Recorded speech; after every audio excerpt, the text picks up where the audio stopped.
Bonjour à tous. Parfois, vous recevez un courrier du fisc et vous savez pas vraiment comment le prendre. Et bah ça tombe bien parce que c'est le thème de la vidéo d'aujourd'hui. Quand est-ce qu'il faut flipper? Alors je vois déjà les plus propres d'entre vous se dire « Ah mais j'ai rien à me reprocher, je vois pas de quoi j'aurais peur ». Ne rien avoir à se reprocher n'éloigne pas le risque fiscal.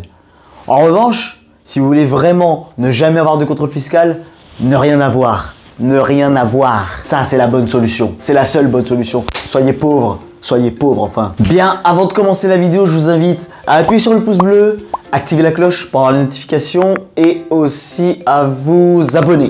Ça, je l'avais pas dit. À vous abonner. Abonnez-vous, ça serait cool. Et ensuite, on peut envoyer le générique. Générique. Chut.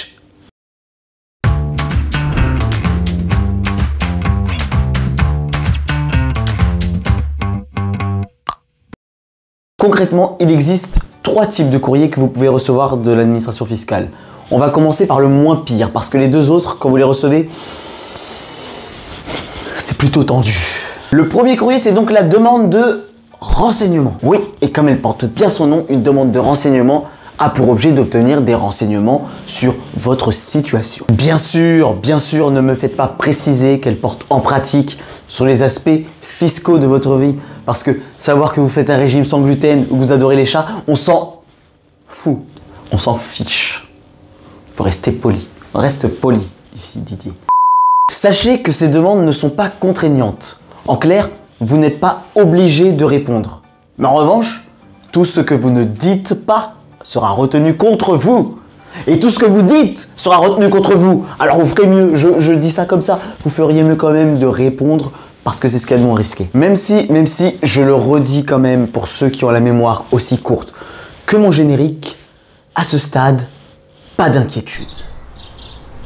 Pépouze. Le délai qui vous est laissé pour répondre ou ignorer la demande de renseignement est de 30 jours. J'ai lu un truc sympa d'ailleurs à ce sujet tout à l'heure. Le contribuable a la faculté de répondre selon le mode qui lui convient. D'accord. Essayez juste de répondre par SMS à une demande de renseignement. Oui. Monsieur l'inspecteur.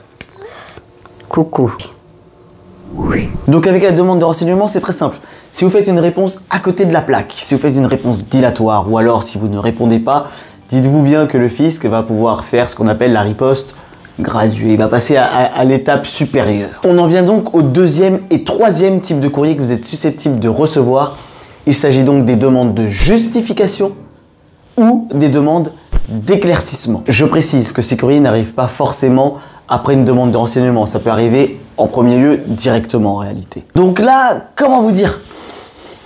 Ça sent pas très bon, non. Mais vous n'êtes pas cuit encore. Vous êtes en cuisson, à feu doux. Que vous receviez une demande de justification ou une demande d'éclaircissement, la procédure est la même. Déjà, retenez que ce sont des demandes qui sont contraignantes. À la différence de la demande de renseignement, vous êtes obligé de répondre. Il n'y a pas de droit au silence là, c'est pas la fête. Vous devez répondre, il en va de votre portefeuille. Alors d'abord, on va regarder brièvement la demande d'éclaircissement.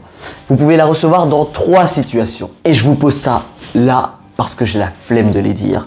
Et que de toute façon, ceux qui veulent vraiment savoir, ils mettront pause et liront.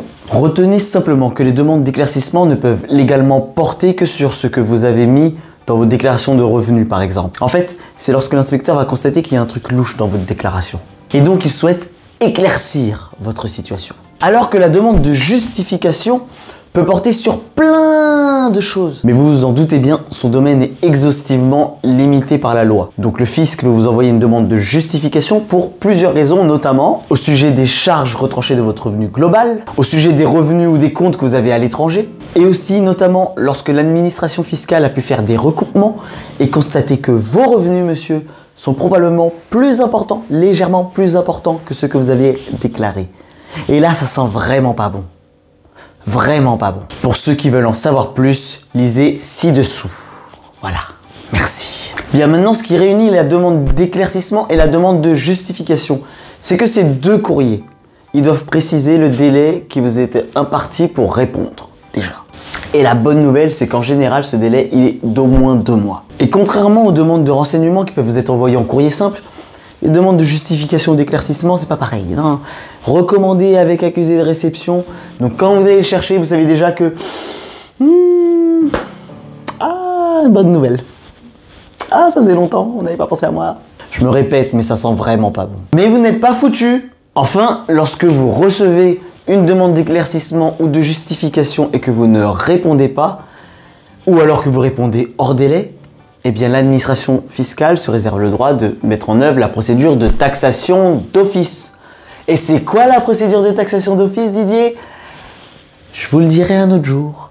Bien, donc retenez donc ça, la demande de renseignement, c'est tranquille, mais attention, soyez pas trop épouse quand même. En revanche, les demandes d'éclaircissement ou de justification qui vous sont envoyées, dites-vous bien que c'est un contrôle fiscal qui vous pend au nez. Ils savent très bien que vous êtes foutus. Non, vous n'êtes pas foutus. Et lorsque vous recevez un de ces 3 courriers, à mon sens, mais encore une fois c'est à mon sens, vous devriez vous faire conseiller. Et je dis pas ça parce que je suis fiscaliste. Ah non, ah non, ah non. Je dis juste qu'il y a des postes de dépenses sur lesquels il vaut mieux ne jamais chercher à faire d'économies.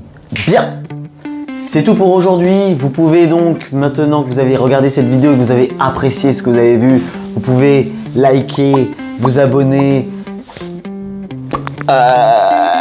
je sais plus, bref, tout ça, vous savez très bien ce qu'il faut faire. Et on se revoit la semaine prochaine pour une autre vidéo. Ciao!